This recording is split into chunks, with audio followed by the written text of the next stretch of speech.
성도 여러분, 다 함께 일어나셔서 6장 찬송 부르며 우리 주님 앞에 예배 자리로 나아가겠습니다.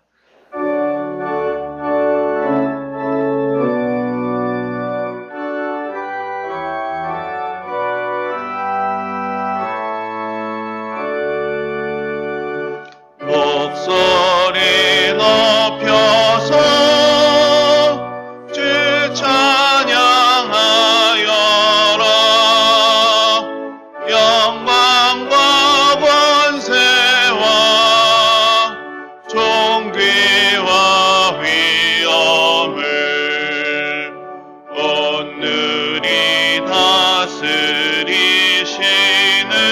만왕의 왕께 돌려라.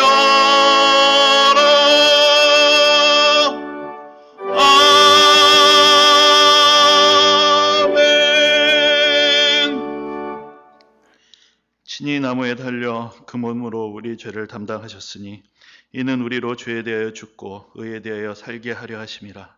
그가 채찍에 맞음으로 너희는 나음을 얻었나니 너희가 전에는 양과 같이 길을 잃었더니 이제는 너희 영혼의 목자와 감독 되신 이에게 돌아왔느니라.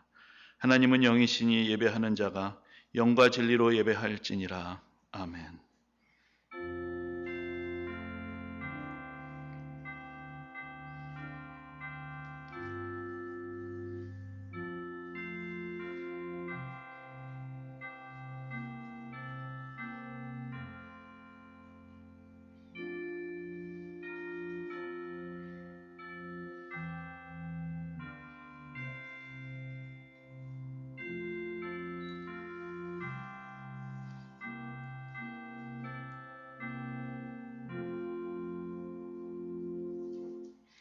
이 세상 모든 만물의 창조자가 되시며 오늘도 친히 다스리시고 주관하시는 성부 하나님을 찬양합니다.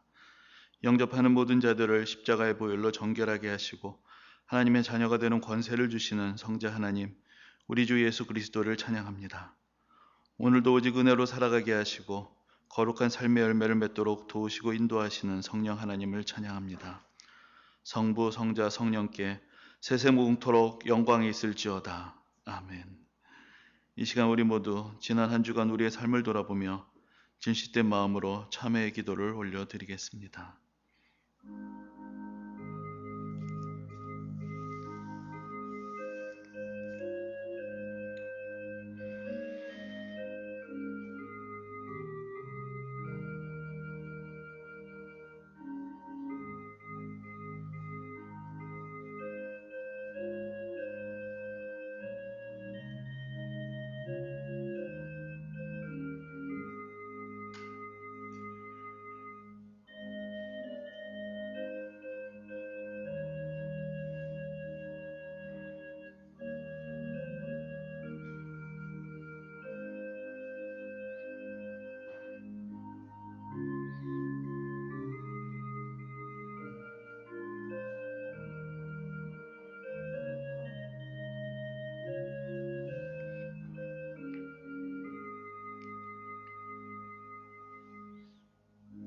자비로우시고 은혜로우시며 노하기를 더디하시고 인자와 긍휼이 풍성하신 주님, 우리는 주님 앞에 나와 지난 한 주간 우리의 모습을 돌아보며 우리의 연약함과 어리석음과 우리의 모든 죄악을 고백합니다. 우리 주님이 가셨던 십자가의 길의 외로움을 생각합니다. 예루살렘에 입성하시는 예수님을 맞이하는 소란스러움은 있었지만 겟세마니 동산에서 피땀 흘려 기도하시는 예수님의 마음을 이해하며 함께 기도하던 사람은 아무도 없었습니다. 주님을 따르는 삶에 무언가 이익이 되는 것이 있을 때에는 호언장담하며 주님을 따르던 이들이 그 길이 고난의 길임이 드러나자 다 주님을 버리고 떠났습니다. 주님, 우리는 지금 어디에 있습니까? 우리는 주님 곁에서 함께 주님의 고통을 마음속 깊이 느끼며 기도하는 사람들입니까?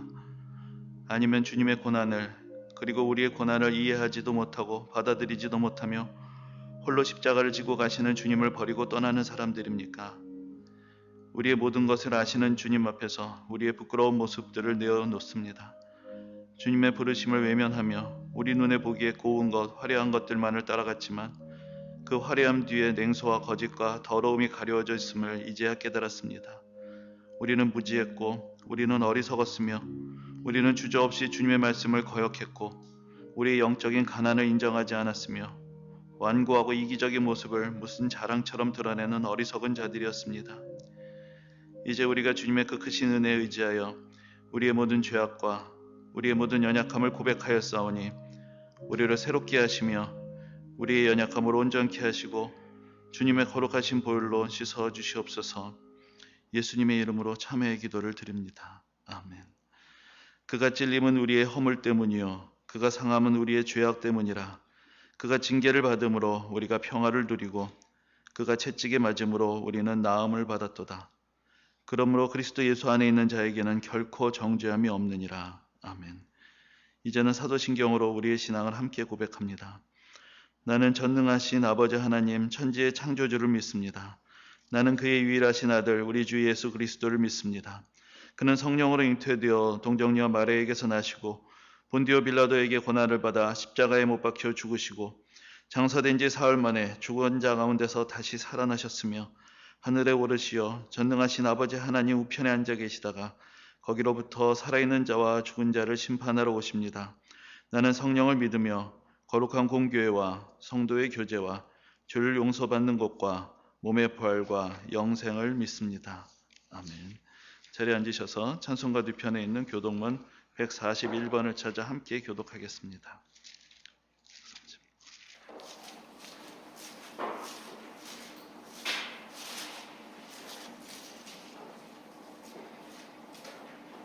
우리가 전한 것을 누가 믿었느냐? 그는 주 앞에서 자라나기를 연한 순 같고 마른 땅에서 나온 뿌리 같아서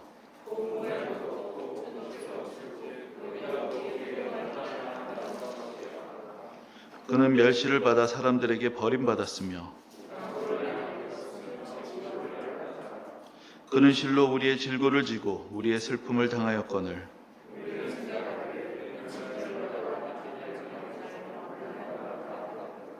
그가 찔림은 우리의 허물 때문이요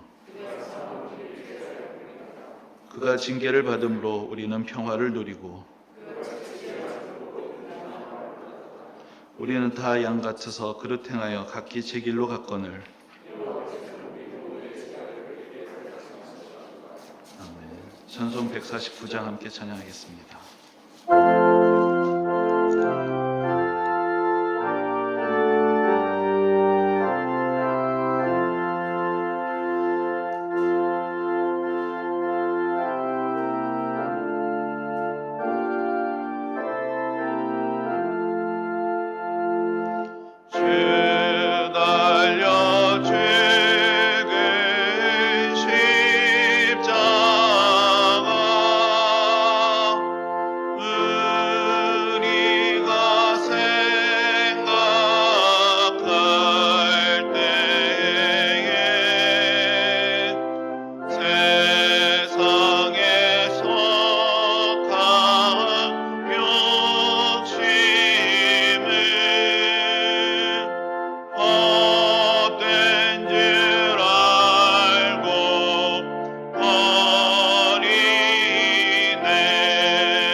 같이 기도드리겠습니다.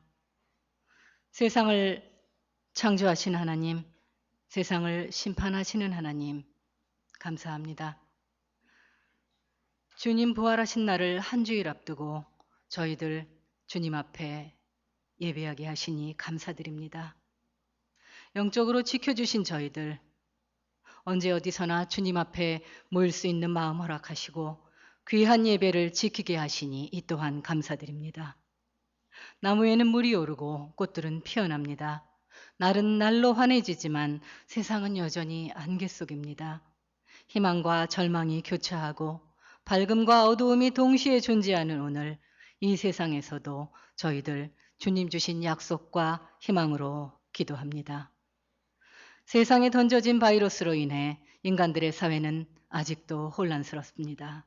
한 국가, 한 지역에서 시작된 감염 상황이 서서히 스며들어 폭발적으로 증가하는 상황을 지나 사회 전체를 전방위적으로 마비시키는 상황이 전 지구를 휩쓸고 있습니다.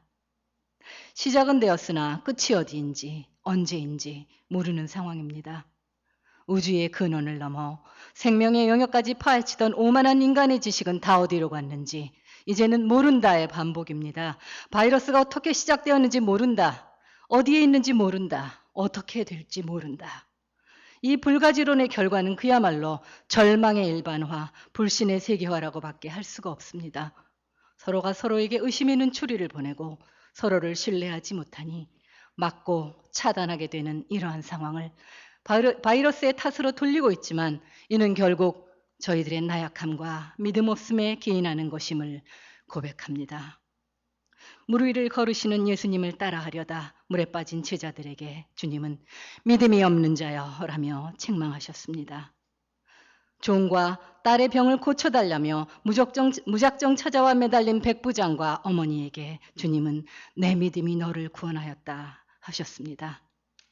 모두가 조심조심을 입에 달고 사는 이 시간이지만 지금 우리에게 가장 필요한 것이 바로 이러한 믿음이라고 지금은 주님도 말씀하십니다. 믿음은 바라는 것들의 실상이요 보이지 않는 것들의 증거라는 성경의 말씀과 빛으로 오신 주님께 의지하여 저희들 암울한 이 세상을 밝히는 등불이 되기 원합니다. 오늘은 종려주일입니다. 주님이 예루살렘으로 들어가실 때 사람들은 호산나 주의 이름으로 오시는 이여 다윗의 자손이여 찬송하리로다 라며 환호했지만 주님은 그들이 흔드는 종려나무 가지 사이로 사악한 움직임을 보았고 군중의 찬송소리와 섞여있는 어두움의 세력을 이미 알고 계셨습니다. 그들은 주님을 왕으로 칭송했지만 주님은 그 길이 십자가로 가는 길목임을 인지하셨고 한 제자가 팔아넘기고 다른 제자들은 주님을 부인하며 뿔뿔이 흩어질 것임을 이미 알고 계셨습니다. 그러나 주님은 악의 세력 너머에 있는 밝은 희망의 세계 또한 이미 알고 계셨습니다. 겟세마네 동산에서의 절절한 기도에서 주님은 세상 구원을 위한 빛을 우리에게 보여주십니다. 내 원대로 마옵시고 주님 뜻대로 하옵소서. 이 기도를 통해 주님은 십자가의 자리로 나아가셨고 그로 인해 지금 우리가 바로 지금 이 자리에 있을 수 있습니다. 주님, 지금 저희들 어디서 와서 어디에 있는지도 모르는 세력과 싸우고 있습니다. 곳곳에서 아픔과 비탄의 한숨이 가득하지만 예루살렘에 입성하실 때의 주님처럼 저희들도 그 너머에 있는 빛과 희망을 볼 수 있도록 성령으로 인도하여 주옵소서. 저희에게 주신 지혜를 이용해 세상의 싸움에서 물리적으로 승리하고 영적으로 치유받을 수 있도록 지켜주옵소서. 나귀 타고 종려나무 환영을 받으며 예루살렘으로 들어가신 우리 주님은 임박한 죽음을 이기시고 영원히 부활하십니다. 어두움 넘어 있는 밝은 세상을 향해 죽음 이후에 희망찬 삶을 향해 부활신앙으로 무장한 저희들이 세상을 새로운 세상으로 나아갈 수 있는 힘을 주시기 원합니다. 지금 저희에게 필요한 것이 바로 이 부활신앙입니다. 세상이 아무리 어두워도 새벽은 돌아오고 달기 울기 전에 주님을 부인했어도 결국 돌이켜 주님께 다시 오게 만드는 그 힘을 지금 저희들이 갖기 원합니다. 성령의 인도를 간구합니다. 코로나19로 인해 세상은 모두 멈춘 듯이 보이지만 여전히 많은 것들이 움직이고 있고 다음 날들을 위해 준비되고 있습니다. 멈춰야 하지만 또 그래도 움직여야 하는 모순적 상황이고 아무것도 하지 않아야 하면서도 무엇이든지 해야 하는 역설적 상황입니다. 이제는 정치, 경제, 교육 등 각 분야에서도 조심스럽게 움직여야 할 때입니다. 이때 필요한 것이 바로 주님께서 주시는 지혜입니다. 그동안 인간이 쌓아온 지식이 일거에 무너진 것처럼 보이지만 또한 그러한 지식으로 인해 세상은 나아가기도 하고 움직이기도 합니다. 모든 것을 합력하여 선을 이루시는 주님의 역사 법칙 속에 저희들 몸을 맡기게 하옵소서. 모든 운동을 시작할 때 가장 많이 듣는 말은 몸의 힘을 빼라는 것입니다. 주님, 저희들 창조하실 때 주신 능력으로 여기까지 왔지만 이제 그 힘을 빼고 주님께 모든 것을 의탁할 때가 아닌가 생각됩니다. 주님께서 맡기신 세상을 인간들은 자신의 욕망을 채우는 장으로 활용해 왔습니다. 생육하여 번성하라는 말씀을 착취해도 좋다는 말씀으로 받았고 땅을 정복하라 모든 생물을 다스리라는 말씀을 아무렇게나 내 마음대로 하라고 해석했습니다. 창조시의 조화와 균형은 깨졌고 불공정과 불평등이라는 인간이 만든 구조물 속에서 오히려 그 인간들이 질식하게 되는 괴이한 세상이 되었습니다. 자연 속에서 살아가던 바이러스의 공간을 무차별적으로 침탈하더니 이제 그 바이러스의 진출 앞에 인간이 속절없이 무너져가는 것이 지금의 현실입니다. 창조 이후 죄로 망가진 인간은 공존의 능력을 잃어버렸습니다. 부활주의를 앞두고 저희들 주님의 부활 능력에 다시 한번 힘을 내봅니다.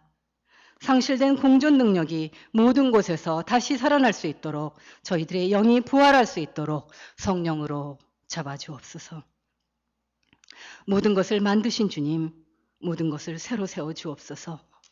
새로운 그 작업에 저희들 주님의 도구로 쓰이기 원합니다. 저희가 망가뜨렸지만 저희가 다시 세울 수 있도록 능력과 기회 허락하옵소서. 현실의 사회에서는 정치도 경제도 조화와 균형보다는 경쟁이 당연하고 승리가 필수적이라고 생각합니다. 주님, 그렇게 망가져버린 정치도 저희들에게 고칠 수 있는 기회 주시기 원합니다. 다가오는 국회의원 선거에서도 경쟁과 선택이 아니라 공정과 평화의 결과를 분리와 편가름이 아니라 나눔을 통해 보듬고 껴안는 새로운 모습을 볼 수 있게 하옵소서. 오래 기다리시는 주님, 그동안 저희를 기다려주셨듯이 대한민국에도 이 세상에도 기회를 주옵소서. 인간이 망가뜨린 것, 결국 인간을 통해 고쳐 사용하시는 토기장이 주님의 교정 능력에 의지합니다. 세상 속의 소금으로 빛으로 주님 창조하신 이 세상을 지킬 수 있게 하옵소서. 어려운 시기에 어려운 방법으로라도 예배를 지속할 수 있음에 감사드리며 이를 위해 애쓰시는 교육자들과 성전이나 또는 각자 다른 곳에서 예배드리는 모든 현대교회 성도들에게 성령의 은혜 가득하시기를 기원합니다. 교회의 어르신들부터 어린아이들까지 모두 주님 안에서 강건하시기를 바라며 김명인 목사님을 통해 오늘 주시는 주님의 말씀 선포와 함께 공존의 세상에 밝은 빛으로 세워지는 현대교회 성도들 되기 원합니다. 종료주일에 고난의 시간을 마주하며 저희들 마음의 성찬을 받으면서 주님과 함께 하기를 기원하면서 이 모든 말씀 우리 주 예수 그리스도의 이름으로 기도드립니다. 아멘.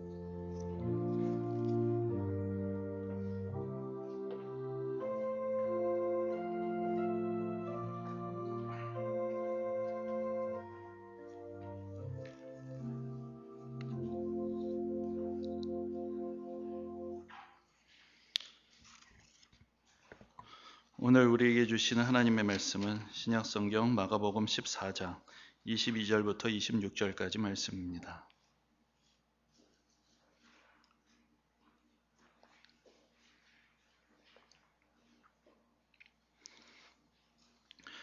허락하신 말씀을 봉독하겠습니다. 그들이 먹을 때 예수께서 떡을 가지사 축복하시고 떼어 제자들에게 주시며 이르시되 받으라 이것은 내 몸이니라 하시고 또 잔을 가지사 감사기도 하시고 그들에게 주시니 다 이를 마시매 이르시되 이것은 많은 사람을 위하여 흘리는 나의 피 곧 언약의 피니라. 진실로 너희에게 이르노니 내가 포도나무에서 난 것을 하나님의 나라에서 새 것으로 마시는 날까지 다시 마시지 아니하리라 하시니라. 이에 그들이 찬미하고 감람산으로 가니라. 아멘. 지금 이 시간에는 우리가 특별히 고난 주간과 종려주의를 맞이해서 특송 순서가 있겠습니다.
오늘은 종려주일입니다. 종려주일은 예수님께서 예루살렘 성에 입성하셨을 때 사람들이 종려가지를 흔들면서 예수님을 환영했다는 말씀에서 유래한 이름입니다. 그리고 종려주일부터 부활주일까지 한 주간을 우리는 고난주간이라고 부르고, 바로 예수님께서 우리를 죄에서 구원하시기 위해서 십자가에서 달리신 그 고난을 기억하고 기념하는 시간을 갖습니다. 그동안 우리 교회는 종려주일마다 성찬식을 가져왔습니다. 여러분들이 아시는 대로 우리가 1년에 4번을 지금 성찬식을 갖고 있는데, 그 중에 한 번은 종려주일에 가졌습니다. 그런데 오늘은 성찬식이 없이 종려주일과 고난주간을 맞이하게 되었습니다. 한편으로는 함께 떡과 잔을 나눌 때 불가피한 접촉이 일어날 수 있다는 우려가 있었고, 또 한편으로 그래도 성찬은 성도님들이 다 함께 모일 수 있을 때 하는 것이 좋겠다라고 그렇게 생각을 했기 때문입니다. 그런데 마침 오늘 본문이 바로 예수님께서 첫 번째 성찬식을 갖고 성찬 예식을 제정하시는 그런 내용을 담고 있습니다. 그래서 오늘은 성찬 예식이 없는 대신에 성찬의 의미에 대해서 좀 더 깊이 생각해보고 정리해보는 그런 시간들을 갖고자 합니다. 조금 무거운 이야기가 될 수도 있겠지만, 전통적으로 교회에서 성도들이 회개하고 믿음과 행실을 바로잡게 하기 위하여 시행하는 조치들을 권징이라는 말로 부릅니다. 영어로는 디시플린이라고 할 수 있는데, 그 중에 그런 조치들에 포함되는 것 중에 하나가 수찬 정지입니다. 즉 성찬을 받지 못하게 하는 것, 성찬식에 참여하는 것을 허락하지 않는 것입니다. 성찬이라는 이 소중한 은혜의 자리에 합당하지 못한 죄인이란 것을 깨닫고 하나님께서 그동안 거저주셨던 은혜의 소중함을 다시 확인하며 회개하고 정화하는 기회를 갖게 하는 것입니다. 우리가 성전에 함께 모여서 예배드리지 못하고 또 여러 가지 모임들을 자제하게 되는 것을 사실 너무 심각하게 해석할 필요는 없을 것입니다. 정부에서 권고사항을 주기는 하지만 근본적으로 누가 억지로 강요해서 그렇게 하는 게 아니라 성도들이 서로 배려하는 마음에서, 또 지역사회를 감염의 위험에서부터 지키기 위해서 우리들 스스로가 그렇게 자제하기로 결정을 한 것이기 때문입니다. 지난주에도 말씀을 드렸지만 자꾸 교회만 보면서 뭐라고 하니까 좀 섭섭한 마음이 들었던 것도 사실인데, 그러나 다시 한번 생각을 해보면 그게 또 교회로서 다른 사람들을 위해서 감당해야 하는 그런 짐이 될 수 있겠다라는 그런 생각을 해봅니다. 지금 다른 여러 나라에서는 최소한의 공공기관 외에 모든 모임과 활동을 금지하고, 그 생필품을 사기 위해서 마트에 가거나 은행에 가는 것 외에는 사전에 허락받지 않은 어떤 이동도 금지하는 그런 나라들이 많습니다. 그런데 우리나라는 비교적 사람들이 자율적으로 판단하게 하고 이동하고 모이는 것을 허용하고 있고, 그 대신에 위험 사례가 많이 발생했다고 판단된 모임이나 단체들을 선별적으로 집중해서 관리하는 방법을 사용하고 있습니다. 그러니까 좀 다른 말로 하자면, 교회가 자유를 제약을 받는 대신에 다른 사람들은 좀 더 넓은 자유를 누리고 있게 되는 것이죠. 이것을 불쾌하게 생각할 수도 있겠지만, 사실 좀 더 큰 아량을 가지고 생각해보면 우리가 대신 십자가를 지고 다른 사람들에게는 좀 더 안전함과 자유함을 주는 그런 일들이라고 생각할 수도 있을 것입니다. 그런데 또 한편으로 우리가 이렇게 예배와 모임을 자제하는 동안에 과연 그동안 우리가 드리던 성찬, 우리의 예배, 우리가 나누던 교제는 하나님께서 보시기에 과연 합당한 것이었는가, 그것을 반성하며 돌이켜보는 시간을 갖는 것도 필요할 것입니다. 소중한 것을 소중한 것으로 다시 느끼고 그 의미를 다시 새겨보는 시간을 갖게 될 때 당연한 듯 드리고 드렸던 그 모든 것들이 새롭게 다가오게 되고 더 큰 은혜를 받을 수 있게 되기 때문입니다. 오늘 본문은 예수님께서 성찬 예식을 제정하시는 그 장면을 우리에게 보여줍니다.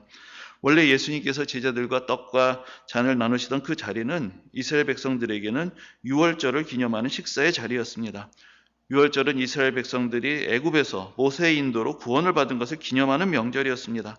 그런데 예수님께서는 유월절 식사를 하기 위해서 모인 그 자리에서 떡을 나눠주시며 이 떡이 바로 예수님의 몸이라고 말씀하시고, 잔을 나눠주시며 많은 사람들을 위해서 흘리는 언약의 피라고 말씀하셨습니다.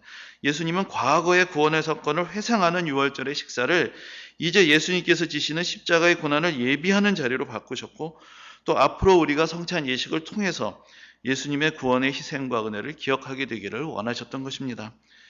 예수님께서 성찬 예식을 제정하신 그 이래로 성찬은 초대교회 예배의 핵심이며 절정이었습니다.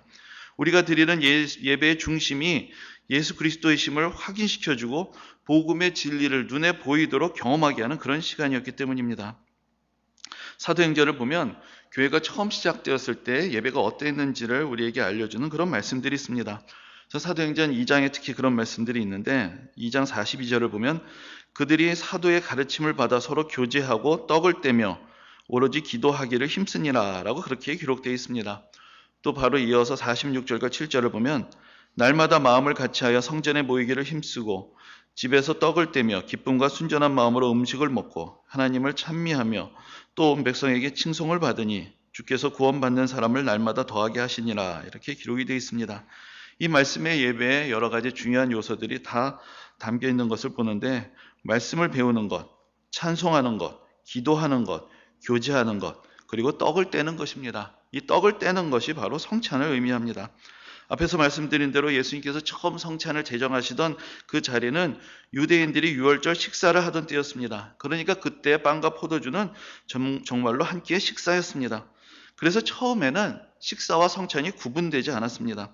그런데 식사를 겸하게 되니까 또 그 자리에서 누구는 많이 먹고 누구는 적게 먹고 뭐 하면서 성찬의 원리의 의미에 집중하는 것이 어렵게 되었기 때문에 점차 식사하면서 교제하는 것은 우리가 애찬이라고 또 부르는 아가페라는 것으로 독립되어 갖고 성찬과 점점 이제 구분이 되었던 것입니다.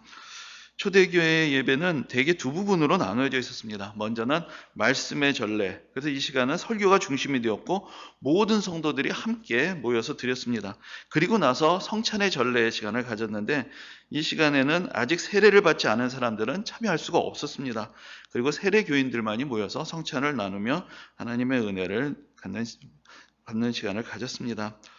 성경 외에 가장 이른 시기에 기록된 자료로서 초대교회가 어떻게 예배를 드렸는지를 전해주는 글이 있습니다.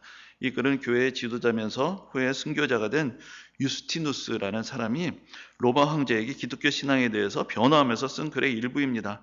근데 이런 글을 썼던 이유가 당시 사람들이 기독교 신앙에 대해서 오해하고 있고 그래서 박해가 정당화되고 있었기 때문에 기독교 신앙의 본질이 어떤 것인지 그리스도인들이 모여서 무엇을 하는 것인지를 로마 황제에게 직접 전하고자 했기 때문입니다.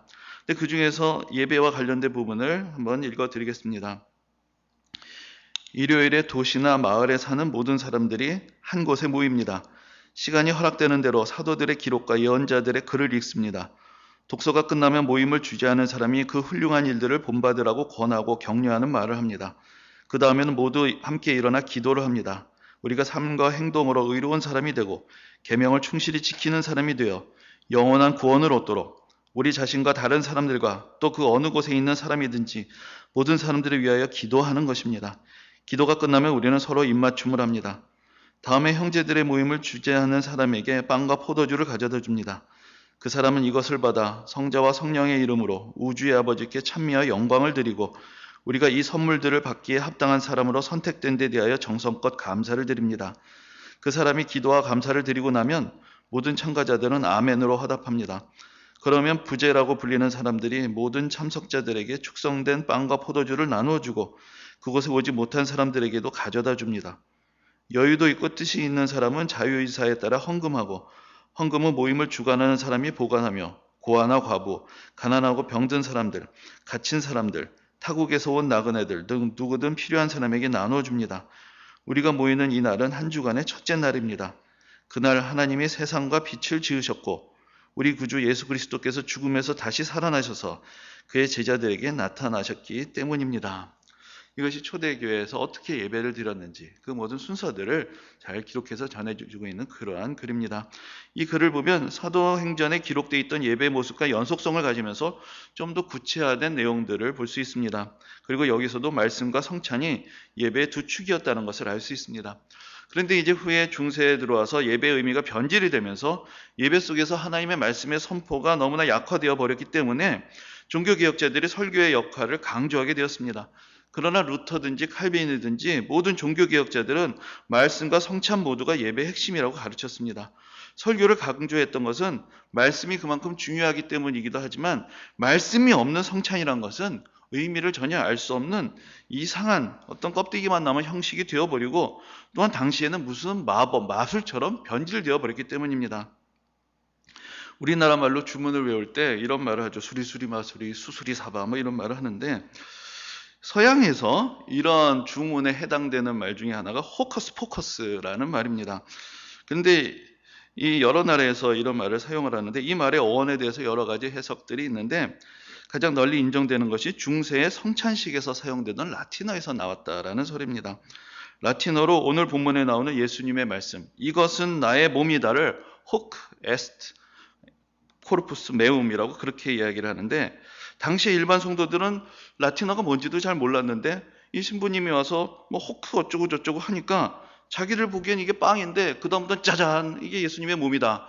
그러니까 뭔가 이제 마법을 부리는 그런 말처럼 그렇게 생각이 됐던 것이죠. 그래서 그 사람들이 그 말을 흉내내기 시작하면서 만들어진 말이 호커스 포커스다라고 그렇게 보는 것입니다. 근데 이와 같이 예배에서 말씀이 사라지고 의미가 사라지고 형식과 겉껍데기만 남게 되면은 이것은 진정한 예배가 되고 진정한 의미를 우리에게 전달해 줄 수가 없습니다. 그렇기 때문에 종교개혁자들은 하나님의 말씀이 온전하게 가르쳐져야 그래야 예배도 예배가 되고 성찬도 성찬이 되는 것이다. 그렇게 강조를 했던 것입니다. 그리고 루터와 칼빈은 성경을 근거로 해서 그동안 가톨릭 교회의 모든 예식들을 다 재점검해서 성경에서 근거하지 않은 것들은 다 폐지를 했습니다. 그런데 성찬과 세례는 분명히 성경적인 근거가 있을 뿐만 아니라 예수님께서 직접 우리에게 하라고 명하신 것이기 때문에 성찬과 세례를 포함한 이 성례와 설교가 교회의 본질이다라는 것을 늘 강조했던 것을 볼 수가 있습니다. 그러나 여전히 오늘날 개신교의 예배에서 설교가 중심이라는 생각이 너무 일반화되어 버렸고 성찬은 그냥 어떤 특별한 날에 하는 행사 정도로 의미가 축소되어 버리지 않았나라는 그런 안타까움이 있습니다. 우리 교회에서 그동안 1년에 4차례 성찬을 가져왔습니다. 더 자주 갖는 것도 좋겠지만 또한 성찬이 가지는 그 의미를 새기지 못하고 습관적이고 반복적인 의례가 되는 것도 또한 성찬의 가치를 손상시킬 수 있다고 생각했기 때문에 그렇게 한 것입니다. 우리가 성찬을 자주 가지지는 않지만 그러나 성찬이 우리가 드리는 예배의 핵심을 잘 표현하고 있다는 것은 우리가 기억해야 합니다. 성찬은 바로 눈에 보이는 복음입니다. 우리가 예수 그리스도의 은혜로 구원을 받았다는 것을 우리의 몸으로 경험하게 하는 것입니다. 그리고 성찬은 예배의 중심이 예수 그리스도시다라는 것을 우리에게 일깨워줍니다. 예배는 내가 어떤 프로그램을 감상하고 즐기는 것이 아니라 내 자신을 하나님께 드리며 하나님을 공경하고 높여드리는 헌신의 자리입니다. 그리고 예수 그리스도의 십자가의 희생으로 우리를 위해서 베풀어 주셨던 구원의 은혜를 기억하고 감사하고 찬송하는 자리입니다. 성찬의 의미를 예배의 중심에 놓을 때 우리는 바르고 경건한 예배를 드릴 수가 있는 것입니다. 우리는 여러 가지 방식으로 예배에 참여할 수 있습니다. 그래서 우리가 예배를 본다고 말하기도 하고 또 예배를 드린다라고 말하기도 합니다. 여기서 이제 우리가 어떤 뉘앙스의 차이를 좀 느껴볼 수가 있겠죠. 물론 우리말에서 본다라는 것이 꼭 구경꾼이 된다는 것만을 의미하는 것은 아닙니다. 여러분 시험을 본다고 할 때 학생들이 시험지를 구경하러 가느냐? 그것은 아니죠. 시험 문제를 풀고 좋은 성적을 받기 위해서 열심을 다하는 것도 시험을 본다라는 말에 들어갈 수가 있습니다. 그러나 우리가 예배에 참여하는 자리가 잘못되면 그야말로 예배를 보는 구경꾼이 되는 평가자, 판단자가 되는 이제 그런 자리로 물러날 수가 있습니다.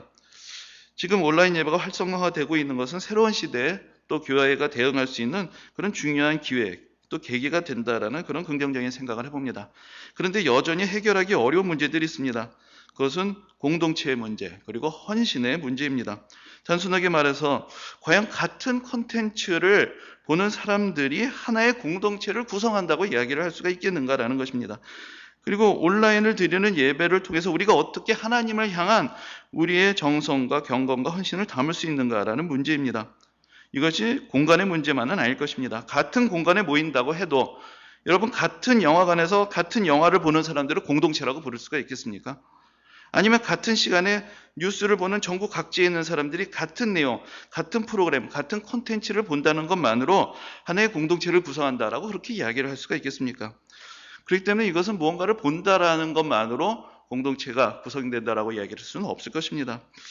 근데 제가 이 문제를 가지고 좀 고민을 해보다가 문득 뭔가 가능할 수도 있겠다라는 그런 생각이 들었습니다. 그것이 무엇이냐면은 여러분들 우리가 가끔은 같은 것을 보면서 하나의 공동체를 경험하는 순간이 있습니다. 언제일까요? 바로 월드컵 같은 중요한 국가 대항 경기를 볼 때 그렇게 되는 것이죠. 어떤 사람들은 비행기 값을 지불하고 현장에서 경기를 보고 어떤 사람들은 광장이나 거리에서 대형 스크린으로 경기를 보고 어떤 사람은 집에서 텔레비전으로 경기를 보는데 모두가 선수들과 혼연일치가 돼서 경기에 참여하고 열을 내고 감정을 터뜨리는 이제 그런 모습을 볼 수가 있습니다. 그럴 가능성이 있다면 우리가 온라인으로 예배를 드리든지 성전에서 예배를 드리든지 모든 성도들이 예수 그리스도에게 집중을 하고 예수 그리스도를 통해서 우리가 얻은 구원의 감격과 승리를 함께 기뻐하고 찬양할 수 있다면 우리는 어떤 컨텐츠를 감상하는 사람이 아니라 참여하고 헌신하는 그런 예배자가 될 수 있겠구나라는 이제 그런 생각을 해보는 것입니다. 최근에 개신교에서도 성찬의 중요성이 강조되면서 이 사이버 시대에 온라인으로 예배드리는 것에 대한 관심이 많이 있지만 그래도 성찬은 불가능하지 않을까 하는 그런 회의론들이 많이 있었습니다. 그런데 지금 이런 상황을 맞이하게 되면서 희한한 일들이 벌어지고 있는데 바로 이 고난주간과 부활절이 다가오면서 온라인 예배를 통해서 성찬을 시도하는 이제 그런 교회들이 있다고 합니다. 어떻게 하는 것이냐면은 성도님들의 가정에 미리 일회용으로 포장된 성찬용 빵과 포도주를 배송을 하는 것입니다. 그래서 성도님들이 가정에서 화면을 보면서 목회자의 인도에 따라서 같이 성찬을 나누는 것입니다. 그 이야기를 들으면서 정말 우리는 배달의 민족이구나. 별거를 다 배달을 하네. 라는 그런 생각을 해보게 되었는데 과연 이러한 추세가 앞으로 확산이 될 것인지 어떻게 될 것인지 여부는 우리가 조금 더 기다려봐야 할 것입니다. 그런데 참고로 아까 앞에서 말씀드렸던 그 2세기의 기록을 보면 예배에 참석하지 못한 사람에게 실제로 빵과 포도주를 가져다 주었다라는 그런 이야기가 있습니다. 그러니까 전혀 근거가 없는 것은 아니라고 할 것입니다. 그 예배와 성찬에서 중요한 것은 그래서 우리가 조금 더 창의적이 되고 좀 열린 마음을 갖는다면 어떤 방식이냐가 아니라 어떤 마음의 자세를 가지느냐, 그것이 사실 더 근본적으로 중요할 것입니다. 혹시 좀 은혜가 되지 않으실지도 모르겠는데 또 계속 딱딱한 얘기가 이어지니까 조금 또 한번 쉬어가는 의미에서 성찬하면 제가 생각나는 한 가지 에피소드를 또 말씀을 드리겠습니다. 예전에 전도사 시절에 섬기던 교회에서 우리가 예전에 하던 방식대로 그때는 장로님들이 성찬위원으로서 떡과 잔을 성도님들에게 나눠드리고 그러면서 성찬을 했습니다. 그런데 이제 그 교회에서는 잔을 나눌 때 보통 이제 그렇게 해도 잔을 다 나눈 다음에 성도님들이 나중에 함께 다 잔을 마시는 경우들이 많은데 그 교회에서는 그러면 아마도 잔을 수거하는 것이 좀 불편해서 그랬는지 이렇게 그 성찬위원들이 잔을 나눠 드리면은 그 자리에서 바로 마시고 그 잔을 다시 돌려놓는 이제 그런 방식으로 성찬을 했습니다. 그런데 어떤 문제가 있었냐면은 대부분 특히 젊은 남자 집사님들은 거의 반사적으로 장로님들이 이제 잔을 돌리면 받아서 몸이 90도로 딱 꺾습니다. 그래가지고 이렇게 마시고 그리고 이렇게 돌려놓는 것이죠. 누가 그렇게 가르치거나 약속한 것도 아닌데 그걸 뒤에서 이제 예배 준비하면서 보면은 너무나 재밌습니다. 성찬이 가는 곳마다 여자 집사님들, 권사님들은 전혀 안 그러는데 남자 집사님들만 딱 90도 꺾어서 탁 마시고 자동으로 오는 것이죠. 이게 뭘 의미하는 것일까요? 이것이 그냥 어른이 술을 권하는 그런 것이 몸에 배어 있는 것입니다. 여러분, 똑같은 잔을 받아도 그것을 보면서 예수님의 피와 예수님의 희생과 사랑이 생각이 나면 성찬을 받은 것입니다. 그러나 그것을 보면서 어른께 술을 받았다고 생각하면 그건 그냥 술입니다. 그러니까 우리가 어떤 행위 자체가 중요한 것이 아니라 그것을 통해서 내가 어떤 의미를 깨닫고 어떻게 참여하느냐, 거기에 본질이 있다는 것을 우리가 좀 기억해야 하는 것입니다.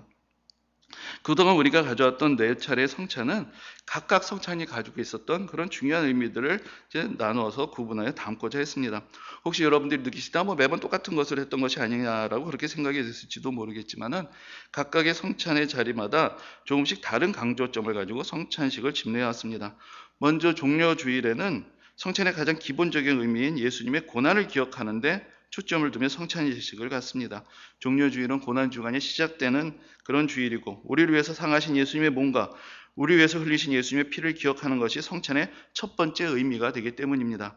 그리고 창립기념주일에는 예수 그리스도의 구원의 은혜로 우리를 불러주셔서 예수 그리스도와 함께 먹고 마시는 은혜 공동체가 됨을 기억하는 데 초점을 맞춥니다. 우리가 성찬을 이번에 갖지 못하게 된 이유 중에 하나도 아무리 상징적으로 표현되는 예식이지만 일종의 식사라는 면에서 여러 가지 접촉이 불가피하게 일어나기 때문입니다. 성찬의 또 하나의 의미는 바로 식사이고 성도의 교제이며 천국의 잔치입니다. 예수님은 천국을 하나님의 은혜로 초대받은 성도들의 잔치로서 우리에게 가르쳐 주셨고 또 그렇게 경험시켜 주셨습니다. 예수님의 식탁에는 누구도 차별 없이 함께 모여서 하나님의 은혜를 함께 나눕니다. 우리가 함께하는 이 성찬의 자리가 우리 모두가 하나님의 은혜로 부르심을 받은 한 형제 자매임을 확인시켜주는 그런 자리가 되는 것입니다. 또한 추수감사절에는 우리에게 베풀어 주신 구원의 은혜에 감사하는 데 초점을 맞춥니다. 성찬을 부르는 여러 가지 이름들이 있는데 그 중에 하나가 에우카리스트 혹은 영어식으로는 유카리스트라고 부르는 것입니다. 이 말은 감사의식이라는 뜻이 담겨 있는데 초대교회로부터 성찬을 부르는데 널리 사용되었던 그런 이름입니다. 우리가 추수감사절 때마다 감사의 제목들을 생각해보고 나누고 고백을 하는데 우리가 감사해야 되는 가장 큰 감사는 우리를 구원해 주신 하나님의 은혜에 감사를 하는 것이고 우리가 드릴 수 있는 이 감사에 대한 가장 온전한 표현은 우리를 위해서 고난당하신 예수 그리스도의 희생과 사랑을 기억하고 기념하는 것입니다. 그리고 마지막으로 송구영신 예배에서는 예수 그리스도의 피로 우리가 새로운 피조물로 변화되는 은혜를 받았음을 강조합니다. 예수님께서는 성찬을 제정하시면서 구약시대의 유월절이라는 절기를 지키던 그런 율법에 의해서 규정되던 날을 예수 그리스도의 은혜로 구원받은 것을 선포되는 날로 바꾸셨습니다. 우리는 성찬을 통해서 우리를 위해서 베푸신 은혜 안에서 새로운 피조물로 변화되는 것을 경험합니다. 이제는 우리가 천국의 백성이 되었고 하나님의 자녀가 되며 예수 그리스도를 머리로 하는 거룩한 공동체의 지체가 되어서 비록 육신은 여전히 이 세상 속에서 살아가지만 언제 어디서든지 하늘의 양식으로 살아가며 하나님의 은혜의 능력으로 살아가는 놀라운 축복을 받은 삶으로 변화되는 것입니다. 이렇듯 예수님의 고난을 기억하며 또 성도 간의 사랑으로 하나됨을 확인하고 구원의 은혜에 감사하며 예수 그리스도의 피로 성령 안에서 새롭게 되는 은혜가 바로 성찬 가운데 담겨 있습니다. 이번 한 주간 우리가 예수님께서 그 성찬을 제정하셨던 그 첫 번째 성찬의 현장을 기억하며 우리를 위해 십자가의 길을 가신 그 예수님의 은혜와 사랑을 기념하고 감사하며 그 길을 함께 따라가는 은혜로운 한 주간이 되시기를 주님의 이름으로 축원합니다. 아멘. 이제는 우리 주 예수 그리스도의 은혜와 하나님 아버지의 극진하신 사랑하심과 성령님의 감화 감동 교통하심이 성찬의 의미를 다시 마음에 새기며 예수 그리스도께서 가셨던 그 고난의 길을 이 한 주간 순종하며 따라가는 이제 모인 모든 주님의 백성들에게 지금부터 영원까지 함께 하시기를 간절히 축원합니다. 아멘.